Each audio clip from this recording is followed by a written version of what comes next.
नमस्कार दोस्तों, आपके अपने चैनल इंश्योरेंस योद्धा पे आप सभी का स्वागत करता हूं। मेरा नाम है चेतन अहिरे और मैं एक इंश्योरेंस तथा म्यूचुअल फंड इन्वेस्टमेंट अभी करता हूं। दोस्तों, बहुत सारे क्लाइंट्स का ये डिमांड रहता है कि उन्हें कुछ ऐसे मेडिक्लेम पॉलिसी चाहिए जिसका प्रीमियम भी कम हो लेकिन उसके बेनिफिट भी इंटैक्ट रहे।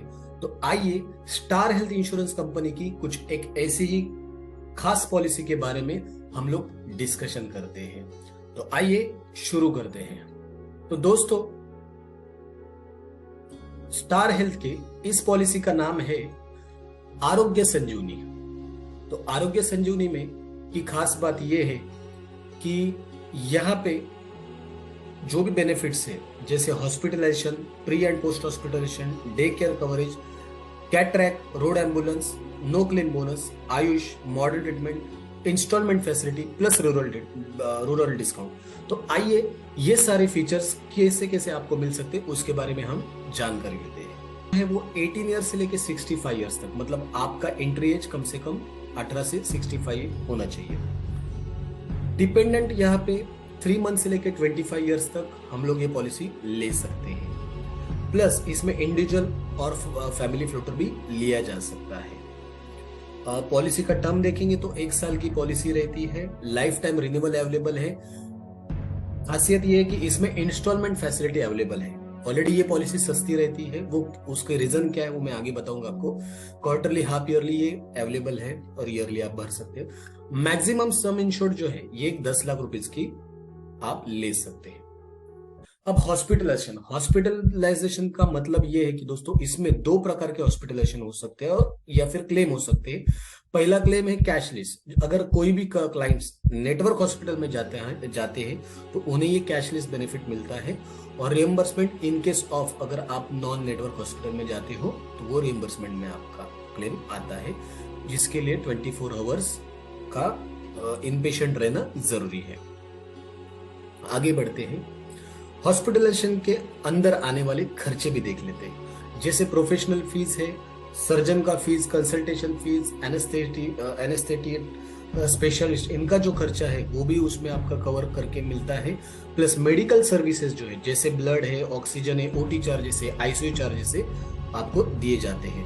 मेडिसिन आपको दिए जाते हैं, या फिर कॉस्ट ऑफ पेस मेकर, या फिर एक्सीडेंट की वजह से अगर रॉड लगाना बैठा है, या फिर कुछ भी अगर इंस्ट्रूमेंट अगर आपके बॉडी में बिठाना पड़ता है ड्यू टू सर्जरी एक्सीडेंट की वजह से, तो वो भी उसका खर्चा आपको इसमें कवर करके मिलता है। आगे बढ़ते हैं दोस्तों, रूम रेंट। तो यहाँ पे आप देखेंगे दोस्तों 5000 रुपीज तक का इसमें रूम रेंट आपके लिए अवेलेबल है। 2.5 लाख एंड अब अगर पॉलिसी हम लोग सम इंश्योर्ड लेते हैं तो 5000 रुपीज का रूम रेंट पर डे के हिसाब से आपको मिलता है। तो अगर 5 डेज के लिए हम लोग हॉस्पिटलाइजेशन हो जाते तो 25,000 रुपीज हमारा हॉस्पिटलाइजेशन का कॉस्ट हमें मिलता है। प्लस आईसीयू चार्जेस हम देखेंगे तो 2 लाख एंड अबो के लिए कम से कम 10,000 रुपीज आपको आईसीयू के चार्जेस दिए जाते हैं, आप क्लेम कर सकते हो। Pre and post hospitalisation, hospital में जाने से पहले जो भी आपका खर्चा होता है जिसकी वजह से आपको कोई डॉक्टर बोलता है कि यू नीड टू एडमिट, तो वहां 30 दिनों तक का उसके पहले जो भी खर्चा हुआ रहता है, और हॉस्पिटल से डिस्चार्ज होने के बाद में जो 60 दिनों तक का खर्चा रहता है जिसमें कंसल्टिंग आ गया या फिर फॉलोअप हम लोग जनरली बोलते, तो वो भी 60 दिन तक इसमें आपका कवर रहता है। डे केयर मतलब कुछ ऐसे ट्रीटमेंट जिसके लिए आपको 24 आवर्स का एडमिशन जरूरी नहीं है।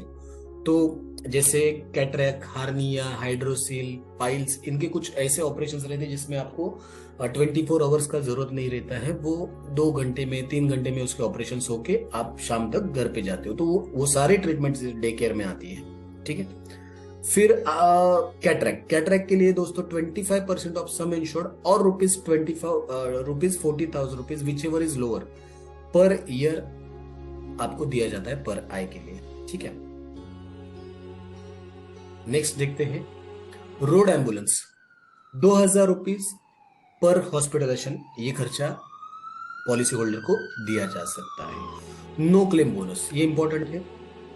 5% each claim free policy year, मतलब अगर 5 लाख रुपीज का अगर पॉलिसी है और नेक्स्ट ईयर क्लेम क्लेम नहीं आता है तो 25,000 रुपीज उसके अकाउंट में बोनस करके ऐड किए जाते हैं। ठीक। तो वैसे मैक्सिमम वो पॉलिसी बनता है 7.5 लाख का। 5 लाख का है तो अगर क्लेम फ्री रहेगा आगे चल के हर साल तो अप टू 7.5 लाख तक ये पॉलिसी जा सकता है।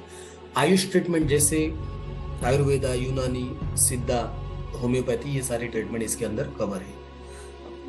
मॉडर्न ट्रीटमेंट की बात अगर करेंगे तो जैसे यहाँ पे हम लोग देखते हैं बलून साइनोप्लास्टी है, रोबोटिक सर्जरी है, स्टेरोटिक रेडियो सर्जरीज है, ब्रोंशिकल सर्जरीज है। तो बहुत सारी कुछ ऐसी सर्जरीज जो है जो मॉडर्न कैटेगरी में आती है उसके लिए ये पॉलिसी आप ले सकते हो, या फिर वो सारी चीजें इसमें इस पॉलिसी में भी अवेलेबल है। लेकिन यहाँ पे एक लिमिटेशन है कि up to 50% of sum insured, मतलब अगर 5 लाख रुपीज का अगर पॉलिसी है या फिर 10 लाख रुपीज का पॉलिसी 10 लाख का तो उसका 50%, मतलब अगर इसमें से कुछ भी बीमारी होती है तो आपको उसका 5 लाख रुपीज तक ही या 50% तक ही आपको उसका सम इंश्योर्ड दिया जाएगा। प्रीमियम पेमेंट ऑप्शन जिसके बारे में आपसे मैंने बात कही थी ऑलरेडी। अच्छा, ये वो पॉइंट है दोस्तों जिसकी वजह से पॉलिसी थोड़ा सा सस्ता हो जाता है। यहाँ पे इस पॉलिसी में पॉलिसी होल्डर जब भी क्लेम करता है, जैसे 1 लाख रुपीज का क्लेम किया ड्यू टू हॉस्पिटलाइजेशन, तो उसको 5% रुपीज जो है वो को पेमेंट है।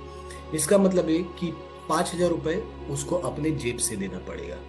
तो जनरली ये पॉलिसी हम उन लोगों को सजेस्ट करते हैं जो 35 एंड अबव रेंज के हैं, उनको ये जनरली हम लोग पॉलिसी सजेस्ट करते हैं।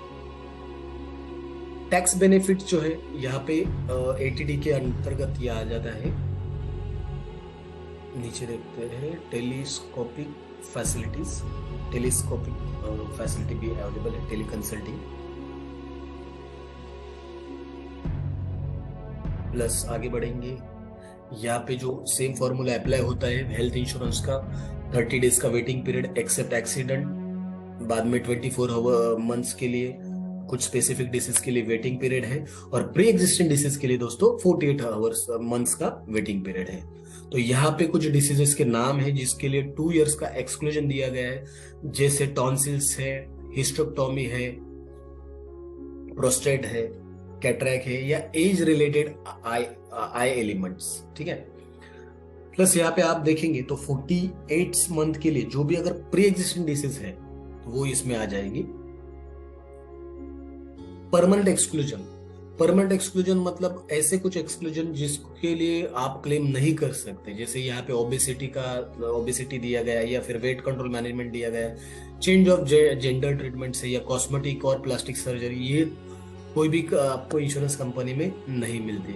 हाँ, प्लास्टिक सर्जरी मिल सकती है इन केस ऑफ अगर फायर होता है, बर्निंग होता है कहीं पे, और वहां पे अगर आपको प्लास्टिक सर्जरी करना पड़ता है तो वो एक्सीडेंट में आ जाता है और उसका आपको क्लेम मिल सकता है। आगे देखेंगे क्लेम प्रोसीजर के बारे में बताया गया है। सो बेसिकली दोस्तों ये प्रोडक्ट जो है ये काफी खूबसूरत प्रोडक्ट है स्टार हेल्थ इंश्योरेंस का, और काफी रीजनेबल प्रोडक्ट है।